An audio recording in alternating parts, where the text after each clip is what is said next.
There are two primary types of decisions in financial analysis: optimization decisions and incremental decisions. Recognizing these decisions when they arise and knowing how to perform the relevant analyses are important skills of financial management. I'm Frank Werner, Associate Professor of Finance at Fordham University in New York City. In our last video, we looked at optimization decisions. In this video, we will extend our understanding of financial analysis to incremental decisions. Incremental decisions involve deciding if a change adds value to an organization. For example, analyzing a proposal to purchase a new asset that promises to lower production costs.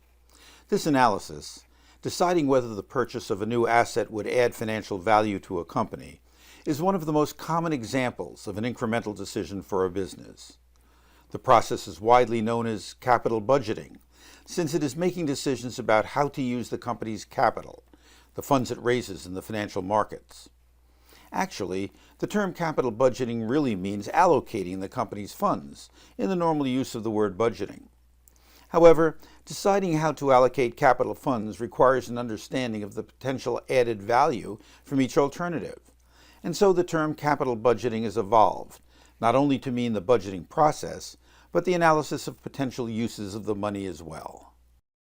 Just like with optimization decisions, much of the research on financial management incremental decisions was done during the latter part of the 20th century, when shareholder wealth maximization was considered to be the goal of the for-profit company. As a result, the analysis of a proposed change centered around whether it increased the financial value of the company to its shareholders. And for the most part, this is still the state of this area of finance theory. Recently, however, like much of finance theory, this approach is evolving.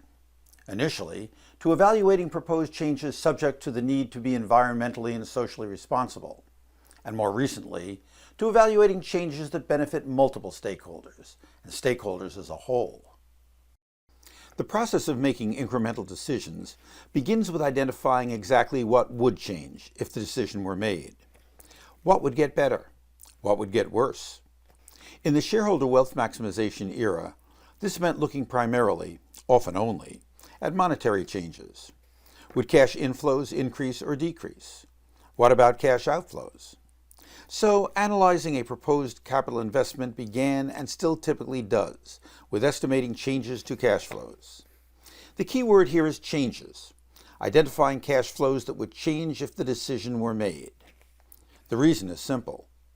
We are estimating whether the company would be better off if it accepted the proposal and made the change.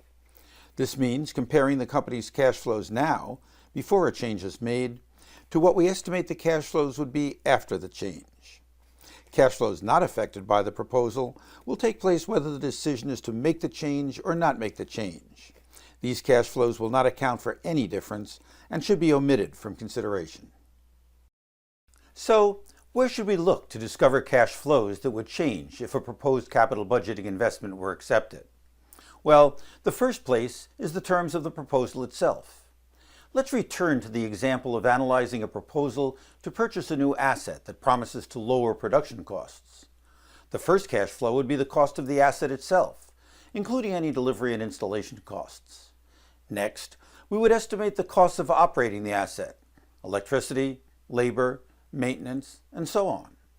We would also include our estimate of the asset's salvage value, how much we think we could sell it for when we finish using it. Next, we would estimate the amount by which production costs would be lowered.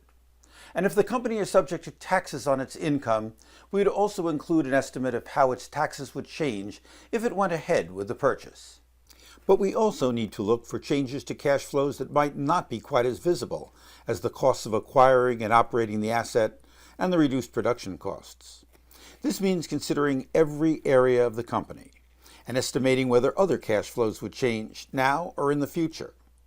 Perhaps, for example, a proposed change to a product today made to reduce production costs would result in more frequent warranty claims in the future, leading to increased costs for repairs or replacement.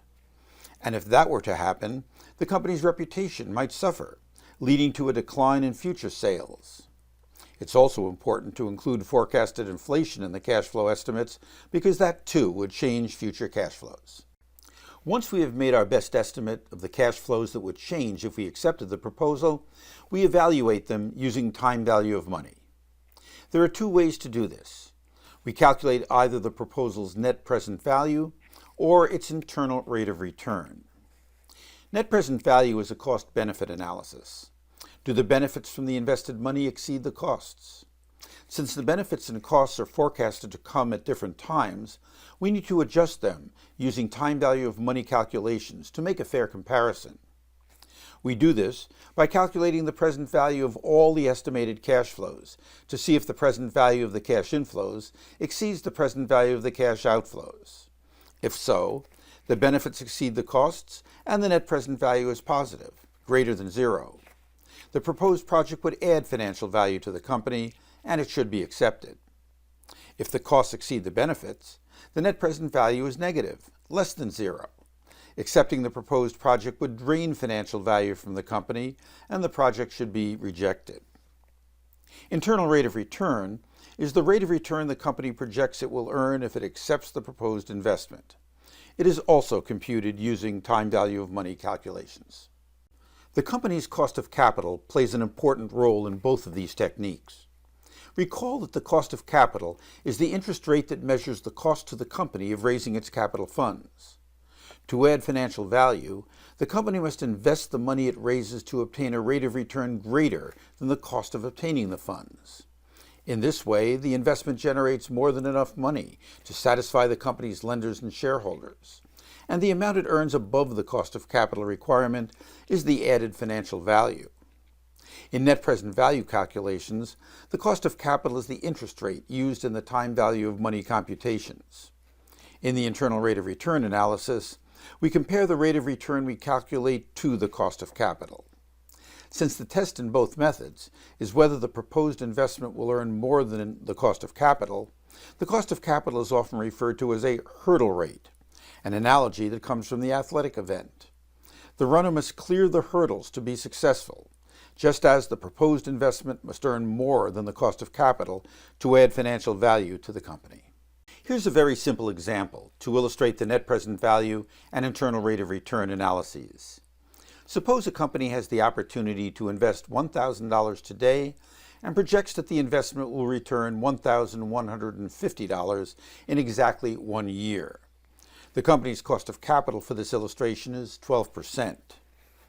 Using the net present value technique, the company would observe that the $1,000 cost would be incurred today, so it is already a present value, but the $1,150 benefit would be received in the future.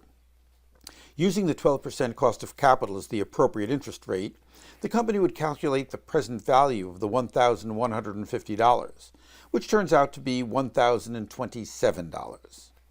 Since $1,027, the present value of the benefits, exceeds $1,000, the present value of the costs, the net present value is positive, and the company would accept the proposed investment.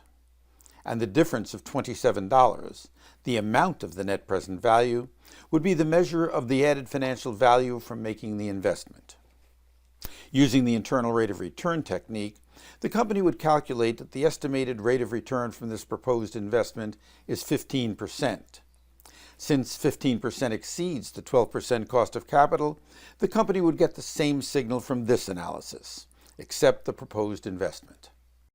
The logic and process of making financial incremental decisions, estimating and then comparing the benefits and costs that would change, is just as useful when considering a decision that is not financial in nature or has considerable non-financial characteristics. For example, a proposal to relocate an office to make it easier for employees to get to and from work.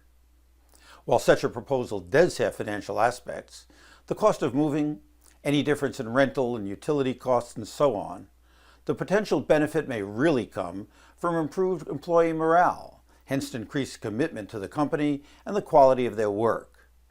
And while placing a value on non-financial benefits and costs can be very difficult, the thought process remains exactly the same. In our last video, we learned that there are only a few important optimization decisions in finance, like determining the company's capital structure and establishing its dividend policy, and that these decisions do not arise very often. The opposite is true of incremental decisions. Change is a constant feature of any organization, and decisions about potential changes and how to respond to them arise all the time. As a result, financial managers use the skills of incremental decision-making just about every day.